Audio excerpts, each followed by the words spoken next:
আমরা শান্তিপূর্ণ ছাত্ররা যে আন্দোলন করছে সেই বিষয়ে আমরা অবজারভেশনে আছি।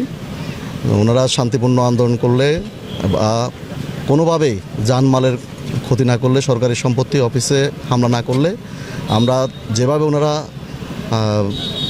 সুনির্দিষ্টভাবে শান্তিপূর্ণভাবে তাদের দাবি দেওয়ার আদায়ের লক্ষ্যে আন্দোলন করছে আমরা অবজার্ভ করতেছি। যদি কোনো কারণে তাদের মধ্যে কোনো তৃতীয় শক্তি বা অপশক্তি প্রবেশ করে পুলিশের উপর হামলা থেকে শুরু করে যদি সরকারি স্থাপনা বা কোনো জায়গায় হামলার চেষ্টা করে, আমরা ওই সময় অবস্থা বুঝে ব্যবস্থা নিব। দেশের সকল শিক্ষকদের বলতে চাই, দয়া করে ক্লাস শেষে নীতির কথা বলবেন না।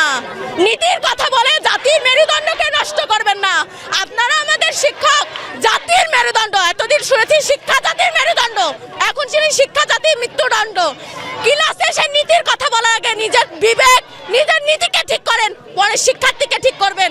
এর বাইরে ক্লাস শেষে কোনো জ্ঞানের কথা বলবেন না। আপনাদের নিজেদেরই জ্ঞান নেই, আপনি অন্যকে কি জ্ঞান দিবেন? সর্বপ্রথম আমার হাজারো ভাইয়ের মৃত্যুবরণ করেছে, সেই মৃত্যুকে সরকার গুম করেছে। আমাদের হাজারো শিক্ষার্থী ভাইয়েরা বোনেরা লাঞ্ছিত অপমানিত হয়েছে গুন্ডা বাহিনী, ছাত্রলীগ বাহিনীর হাত দিয়ে। আমাদের হাজারো ভাইয়েরা এখনো গ্রেপ্তার।